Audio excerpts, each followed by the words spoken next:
So what exactly is sleep apnea? Sleep apnea is a period of time during sleep where you are not breathing. You are trying to breathe, but there's no airflow. Some of the causes could be something simple as the palate, the back of the throat is a little bit floppy, and that's a muscle, and when you're asleep, that muscle's very relaxed, and you literally are choking on that muscle. Obesity is a very common cause of sleep apnea. If you're obese, there's too much weight on your neck is large, you're lying down, all of your muscles are collapsed. So Dr. Shapiro, why are Michael's tonsils such a problem at night? Well, Michael's tonsils have become so enlarged, taking up too much space in that small little airway that he has. When he's awake, he's breathing fine, as you can see, but when he goes to sleep at night, all of the muscles in the back of his throat relax, and the tonsils hit up against each other, and that's giving him a lot of trouble breathing.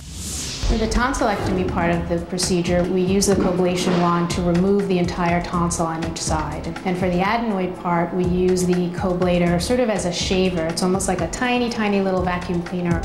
You can see how big this tonsil is when I move it a little bit in its little capsule. And relative to his airway, it's taking up a large space. You see I'm just peeling it out layer by layer. And there's the first tonsil. And there's the left tonsil coming out.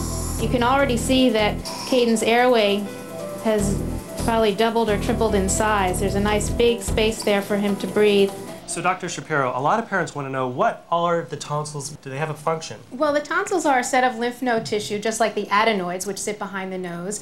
And they are just like other lymph nodes all over your body. And in childhood, they can become enlarged, and that growth can be larger than the growth of the child, and that could obstruct their breathing. So the lymph node tissue kind of helps fight infection. But it could also be the source of many infections. Exactly. Okay. Is snoring the only clue that you might have sleep apnea? If it's anything more than a little bit of noise, there is some sort of degree of obstruction in the breathing passages. Snoring that's more than just a little bit of noise can be a sign of a serious problem.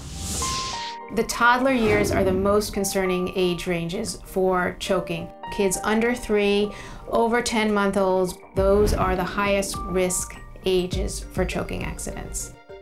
So something we're looking at here now at UCLA is what foods are really safe for children under 2 years old, under 3 years old. And we're looking at that now to see what we can do to get these foods labeled. Procedure should take about 5 minutes or less. So now we're seeing her eardrum, and it looks kind of gray. This is the blade, the double-edged sword, so you can cut forwards and backwards with this blade. We make a little incision in the eardrum. This is the tube, and pop it in. I'm done. It's the latest YouTube fad sweeping America. Children grind up Smarties and inhale and exhale. There are no mind-altering effects. It's apparently just cool to look like you're smoking. These kids are inhaling the broken particles of the Smarties, and these Smarties are actually solid candy substances, and if they inhale a large piece of the candy, it can block off their upper airway completely, and they can die from choking acutely.